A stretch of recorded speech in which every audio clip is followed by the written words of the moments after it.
My last area I was transferred to was the Chinese area, which is something that was very confusing.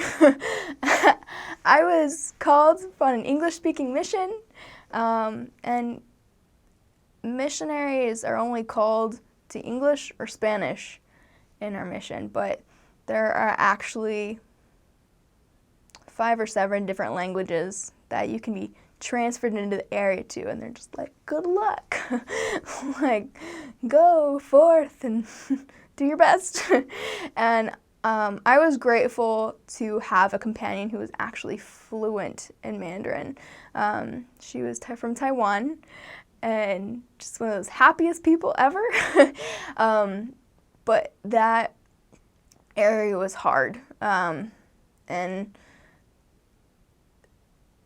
even though I never truly learned the language, I definitely know how it feels to be kind of trying and struggling too. It was difficult because it was at the end of my mission, where I am good at teaching. Like, I got really good at it in English. But then all of a sudden, I was teaching people who I couldn't understand, and they didn't understand me. And that was really hard. It was a humbling experience. I feel we did very well in that area. After we learned to work well together, me and my companion. But it was a struggle for both of us. I think it's important with your companion to kind of try to see things from their point of view, to know what they're going through.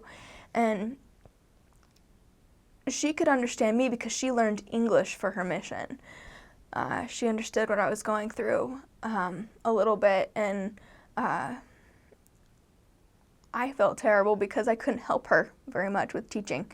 I did my best. I memorized some things. It was good, but for a little while there, I felt like I was the chauffeur missionary. Our area was very big, and all I could do was drive her around and smile and sit, look pretty for people, and that was very frustrating to me because all of a sudden I felt like I was a good missionary. I could teach very well in English. But all of a sudden I was demoted. I felt like wasn't I doing enough? Wasn't I good enough? But all of a sudden all I was doing was driving my companion around so she could teach people. And that was so difficult. I saw how much it was a struggle for her as well, because she no longer had a companion who could help her. And she was carrying everything on her shoulders, and it was helpless. I couldn't help her at all.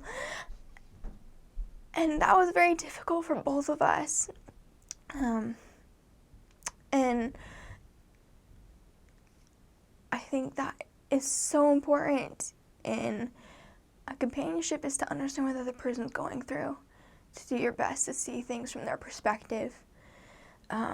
If you don't, pray. The Lord will help you. But always, it's also very good to communicate with your companion. So she understood where I was coming from, and I knew where she was coming from, and to communicate with one another. And it takes time every once in a while. I had 10 different companions.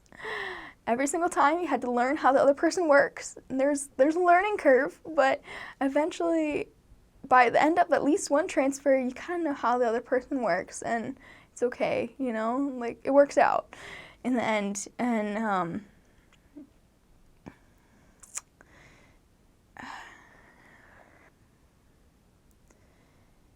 in that area, we were mainly over the Chinese ward, but we were actually over an entire state.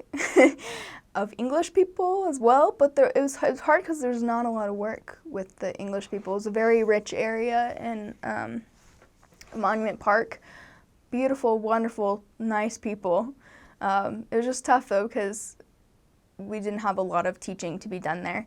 Every once in a while, it was so good to visit them and to get to know them as best we could, but we had 8 wards in all. We were over that entire stake, and that's the most wards I was ever over. But it's hard looking back because I'm like, I don't feel like I got to know people very well. There's like a few select people, which was great. But it's tough to focus. We had to focus on the Chinese ward because that's where we had the most work. But we also need to make sure that the English words didn't feel left out, and it's hard to juggle. You get really good at juggling lots of things.